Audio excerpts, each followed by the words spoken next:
সকাল সকাল রান্না করে চলে এসেছি। আর এখানে দেখো অনেকগুলো সবজি কাটা হয়েছে। আর আরেকটা জিনিস তোমাদেরকে দেখাই, আমাদের গাছের পেঁপে যেটা আমাদের ঘরের সামনে হয়েছে একটা টপের মধ্যে। এই যে পেঁপেটা পেরেছি, এটা আটকান। আর এত ভালো পেঁপে, দেখো কি সুন্দর, একদম ঠাসা, মানে আমরা ভাবতেই পারিনি এত ভালো হবে। আর এদিকে মামি রান্না করছে আর আমি এদিকে একটু কাটা বাটা করছি। আর করব পটল ভাজা। এই যে পটল আমার একটা ফেভারিট সবজি। আর হচ্ছে গিয়ে hello everyone, good morning, welcome back to simple হাউসে মন চ্যানেলে তোমাদেরকে স্বাগতম। সকাল সকাল ভিডিওটা শুরু করেছি রান্নাঘর থেকে, পুরো ভিডিওটা দেখতে থাকো।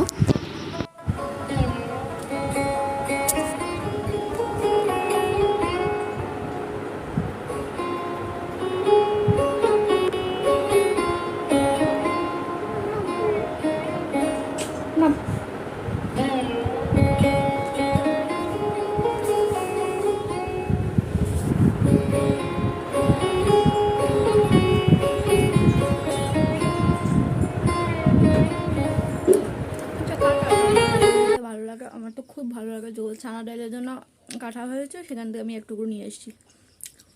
এখন জানলার কাছে বসে বসে খাবো আর প্রকৃতিটা দেখবো। আমার খুব ভালো লাগে কাঁচা নারকেল খেতে।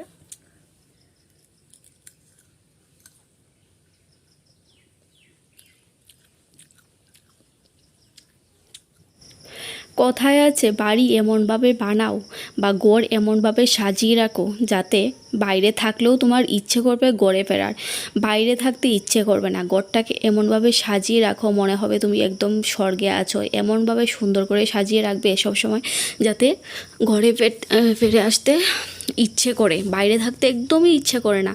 আর আমার সমস্ত কিছু ঘরের জিনিসপত্র আমার ঘরের একটাও স্থির থাকে না, একটা জায়গায় কোনো দিনই স্থির থাকে না, কারণ আমার ঘরে একটা দুষ্ট ছানাপোনা আছে। তো দুষ্ট ছানাপোনার জন্য আমি সমস্ত কিছুকে ওপরে রাখি। সুকেজের উপরে দেখতেই পাচ্ছ আমার তেল, ক্রিম, পাউডার সমস্ত কিছুই থাকে ঘরের ভিতরে। আমি কিছুই গুছিয়ে রাখতে পারি না সেই ছানাটার জন্য। তো ছানাটা এখনই আমাদের ওই ঘরে আছে, মানে আমার শ্বশুরমশাইয়ের ঘরে আছে।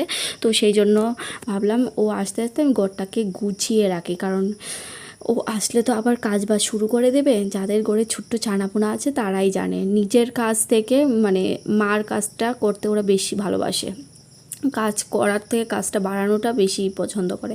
ওদের কাছে মনে হয় ওরা হেল্প করছে, কিন্তু সেটা যে মায়েদের কাছে উল্টো বাড়তি কাজ হয়ে যাচ্ছে সেটা তো ওরা বুঝতে পারে না। আর এখন আমি পাটিটাকে একটু ডেটল দিয়ে মুছে নিচ্ছি। আর তোমার দাদাভাই এসে একটু দেখে গেল আমি কি করছি, কারণ ও ক্যামেরার সামনে খুব একটা আসতে চায় না, ক্যামেরা ফ্রেন্ডলি না, কারণ ওর ভালো লাগে না। তবে তুমি করো, তোমাকে কোনো দিন বাধা দেবে না। এখন আমি মাথাটা একটু আছড়ে নিচ্ছি।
ঘরের কাজ সেরে আমি করে রান্না করে এসেছি। এখন কাঁকরোল ভাজা বসিয়ে দিয়েছি। আর এখানে কাঁকরোল ভাজা, পটল ভাজা, বেগুন ভাজা এইসব করে নিচ্ছি। তার সাথে মেয়ের জন্য পুঁটি মাছ ভাজা করছি। আর পুঁটি মাছটা ও খেতে পারবে না, তবে উপরে একটু চামড়া তুলে তুলে ওকে খাওয়াবো। আর জানলা খুলে দিয়েছি। বাইরের ওয়েদারটা মোটামুটি ভালোই আছে, কিন্তু একটা দুঃখের বিষয় হলো আমাদের বাড়িতে কারেন্ট থাকে না। মানে এই গরমের মধ্যে আমাদের বাড়িতে 3 দিন 4 দিন ধরে কারেন্ট নেই। কারেন্টের অফিসে কল দেওয়ার পরও ওরা কারেন্ট আমাদের বাড়িতেই শুধু দিতে চায় না, কেন জানি না, হয়তো অন্য কোনো ব্যাপার থাকতেই পারে। এখানে ভাজা করে নিয়েছি, সেটাই তোমাদেরকে দেখাচ্ছি আমি। আমি ভাত বেড়ে নিয়েছি, সবার খাওয়া হয়ে গেছে। আর আমার তাহলে কী আছে, যে ছানার ডাল, পুঁটি মাছের তরকারি, মুসুরি ডাল, ভাত, কাঁকরোল ভাজা, পটল ভাজা, নিরামিষ সবজি। চলো আজকে আর রান্নাঘরে গিয়ে দেখালাম না, আমার থালি দেখে দিলাম। আর এখন আমি খেতে বসে গেছি, কারণ যেহেতু সকালের খাবারটা মানে একটু তৃপ্তি করে খেতে লাগে, সকাল দুপুর। আর বাঙালির ম্যাক্সিমাম বাড়িতেই কিন্তু সকালবেলায় খায়, দুপুরবেলা খুব একটা খায় না। তো খাওয়া দাওয়া কমপ্লিট করার পর হঠাৎ করে এত ঝড় বৃষ্টি শুরু হয়েছে, তোমাদেরকে কী বলবো। আর আমাদের বাড়িতে একটা দিদি এসছে, তো ওই দিদির সাথে আমি গল্প করছিলাম। হঠাৎ করে দেখি জড়ো হাওয়া, বাতাস, বৃষ্টি। আর এত সুন্দর বৃষ্টি দেখে নিজেকে আর সামলাতে পারলাম না। তো দিদিকে বললাম, তুমি বসো, আমি একটু স্নান করি। কারণ সেই বিয়ের আগে 6-7 বছর আগের কথা বলছি, তো সেই 6-7 বছর আগে এবং বৃষ্টিতে ভিজতাম যখন স্কুলে পড়তাম, স্কুল থেকে যেতাম। আর আজকে সেই বাড়ি ফাঁকা দেখে মানে ইচ্ছে করছে, দেখতেই পাচ্ছ কী সুন্দর হাওয়া দিচ্ছে, তার সাথে বৃষ্টি। মানে এত সুন্দর হাওয়া বৃষ্টির সাথে আর নিজেকে সামলাতে পারিনি, মানে ছোটোবেলায় ফিরে যেতে ইচ্ছে করেছে। তো স্নান করে বেশ মজা লাগছে আজকে, কিন্তু মানে দিনের ডাক বা ঝিলকি সেই কিছুই নেই, বেশ মজাই আছে। আর বাড়িতে তো কেউ নেই, সেই ফাঁকে নিজেকে একদম ভাসিয়ে দিতে ইচ্ছে করেছে। কার কার এরকম হয় তোমরা একটু কমেন্ট করে জানিও, কারণ ছোটোবেলায় ফিরে যেতে কার কার ইচ্ছে হয়। আমার তো প্রচণ্ড ইচ্ছে হয়। আর এদিকে আমার কাকতারুয়াটা দেখো, মেয়েকে পাঠিয়েছিলাম দোকানে, মানে আমার শাশুড়ির সাথে যাওয়ার সময় বায়না করেছিল, তো দোকানে গেল, তো দোকান থেকে আসলো এই রেইনকোটটা, পাপার রেইনকোট পরে এসছে। আর এইদিকে দেখো এত জোরো হাওয়া দিচ্ছে আর এত ঝিলকাচ্ছে, তোমাদেরকে কী বলো। যখন আমি স্নান করেছিলাম তখন কিন্তু একদমই ঝিলকা হয়নি, মানে খুব সুন্দর হাওয়া, তার সাথে বৃষ্টি, বেশ ভালো লাগছিল। কিন্তু এখন এই ঠাডা বিজলি আবার তোমাদের সামনে আসলাম। আর আমি শাড়ি পরেছি, আমাকে শাড়ি পরে দেখে কেমন লাগছে অবশ্যই কমেন্ট করে জানিও, কারণ মেয়েকে নিয়ে গিয়েছিলাম নাচের স্কুলে। আর লিপস্টিক দিয়েছি, দেখো আমার সারা মুখে লিপস্টিক লেগে কি অবস্থা হয়ে গেছে, সারা মুখটা লাল হয়ে গেছে, সাদা মুখটা লাল হয়ে গেছে, দেখতে কি বাজে লাগছে। তো যাই হোক, গরমের মধ্যে শাড়ি পরে, মানে সুতির ছাপা শাড়ি পরে আরাম। আর শাড়ি পরে গিয়েছিলাম, কুর্তি বা চুড়িদার কিছুই পরে যাইনি, প্রচণ্ড গরম, তার মধ্যে বাইরে বসে বসে মানে থাকতে হয় আর কি। আর মেয়েরা তো ঘরের ভেতরে আছে, তো ঘরের ভেতরে তো ফ্যান আছে, কিন্তু বাইরে তো ফ্যান নেই, বাইরে বারান্দায় বসে থাকতে হয়। তো মেয়ে তো প্রচণ্ড কান্না করে, তো আমি সেই জন্য শাড়ি পরে গিয়েছিলাম, একদম নরম একটা শাড়ি, যেটা পরে আমি কমফোর্টেবল ফিল করব, তো সেটা পরে গেলাম। আর এখন কটা বাজে, এখন 7:30 বেজে গেছে।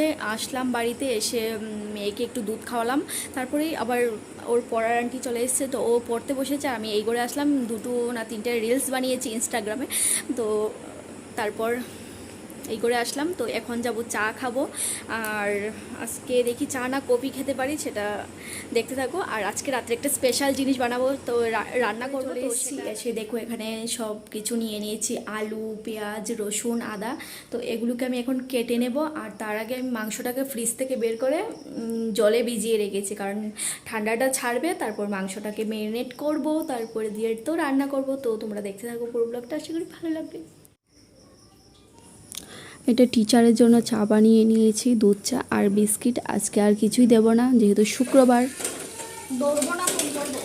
তারপর আমি রান্নাঘরে চলে এসেছি। রান্নাঘরে এসে এখন আমি রান্নাটা বসিয়ে দিয়েছি, এখানে আলু ভাজতে বসিয়ে দিয়েছি, আর সাইডে আমি রাইসের জন্য জল বসিয়ে দিয়েছি।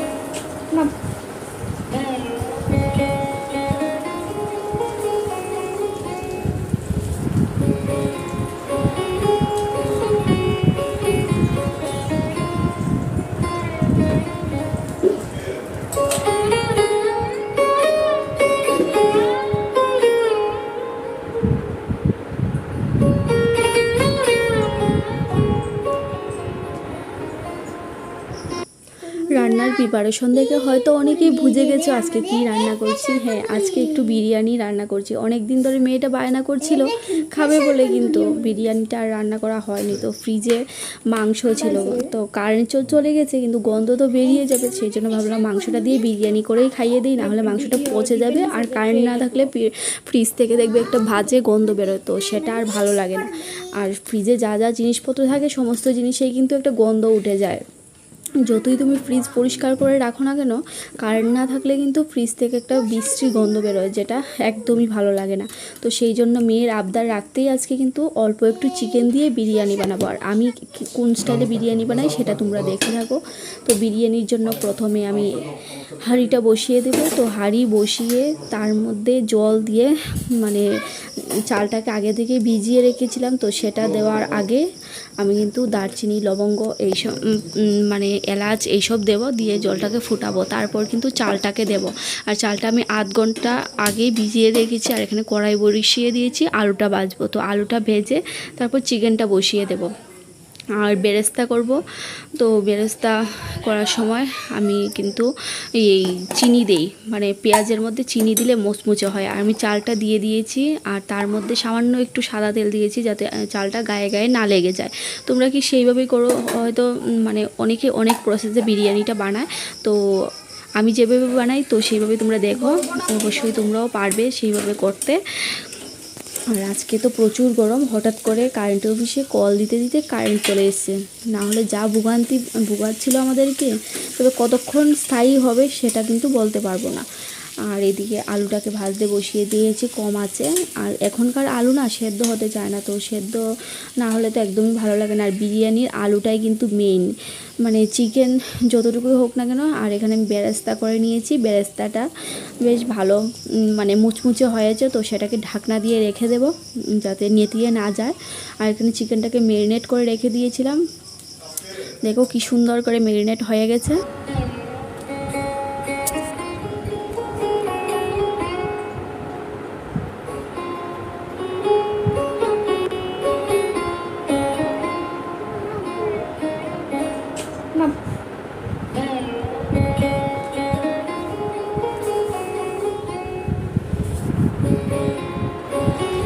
এদিকে আমার মাংসটা কষানো হচ্ছে, কষানো হয়নি এখনও, ঝোল রয়েছে। তো ঝোলটাকে একটু টানিয়ে আর আগুনটাকে একদম ডিম করে রেখেছি, কারণ কেন বলো তো, দই দিয়েছি। আর দই দিলে পরে না, বেশি আগুন দিলে মাংসটা ফেটে যাওয়ার চান্স বেশি থাকে, আর মাংসটা খুব একটা টেস্ট হয় না। সেই জন্য কম আগুনে আমি রান্না করছি। আর এখানে ভাত করে ওই সালনিটার মধ্যে দিয়ে রেখেছি, ভাতটাকে একটু ঝোরঝোরে হয়ে যাবে, তারপর আমি বিরিয়ানিটা করবো। আর এই ফাঁকে আমার মাংসটা হয়ে যাবে। আর আজকে ভেবেছিলাম পাটায় বেটেই রান্না করব, কিন্তু কি বলো তো, মেয়ে আছে দুষ্টুমি করবে, সেই জন্য পাটায় বাটতে দেবে না। আর এখানে গ্রাইন্ডারে করেছি, মশলাগুলো বেশ ভালো পেস্ট হয়নি। আর আমার মশলা যদি ভালো পেস্ট না হয়, মানে চিকেন খেতে ভালো লাগে না, কীরকম যেন একটু লাগে। সেই রকম আমার এরকম আছে, মানে আমার কীরকম একটু লাগে।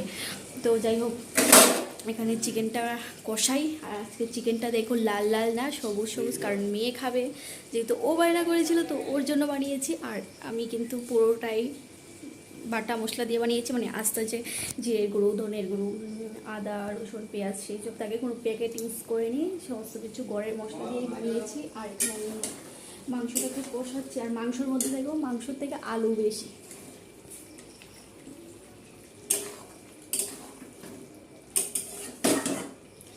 ঘরে অল্প একটু ফ্রিজে মাংস ছিল, মেয়ে বানা করছে যে বিরিয়ানি খাবে, তো সেই জন্য এটা দিয়ে আমি এখন বানাচ্ছি।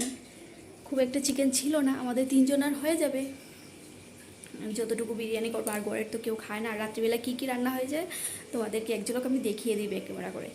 আবার ফার্স্টেই দেখাই এক হাঁড়ি ভাত, যেটা চুলার মধ্যে রান্না হয়েছে সবার জন্য। দেখো অনেকটা ভাত রান্না হয়েছে।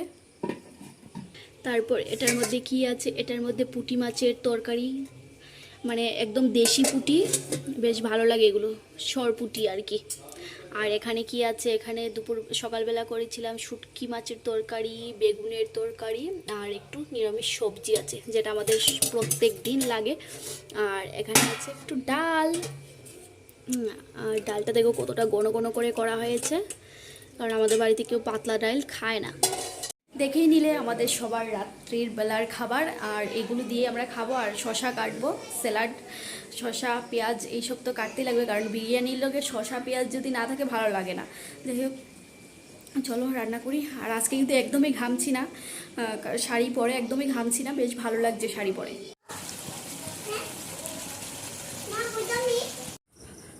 এখন করব বিরিয়ানির মেইন প্রসেসটা, যেভাবে বিরিয়ানির হাঁড়িটা সাজায় তো সেইভাবেই আমি সাজানোর চেষ্টা করব। তো প্রথমে হাঁড়ির মধ্যে আমি একটু ঘি ঢেলে নেব। তো ঘি ঢেলে তারপর মানে হাঁড়িটাকে সাজিয়ে নেব। আর এখানে আমি একটু বেরেস্তা দিয়ে দিয়েছি, হাঁড়িটাকে সাজিয়ে নিয়েছি, সেটা আর ক্যামেরা করিনি তোমাদের সামনে।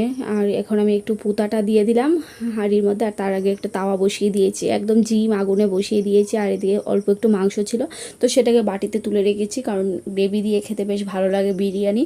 তোমাদের কি এরকম ভালো লাগে? আমাদের তো খুবই ভালো লাগে। আর আমি কিন্তু বিয়ের পরেই প্রথম বিরিয়ানি বানানো শিখেছি, বা বিয়ের আগে কখনো খাইনি, মানে খেয়েছি তবে বাজারের বিরিয়ানি খেয়েছি, বাড়ির বিরিয়ানি কখনো খাইনি। আর এটা মেয়ের জন্য নিয়েছি, ওকে অল্প একটু ভাত খাইয়ে দেবো, কারণ বিরিয়ানি একটু ঝাল ঝাল হবে, যেহেতু গোলমরিচ দিয়েছি, তো গোলমরিচটা দিলে একটু ঝাল ঝাল লাগে, বাচ্চারা খুব একটা খেতে চায় না, তো একটু ভাত খাইয়ে দেবো।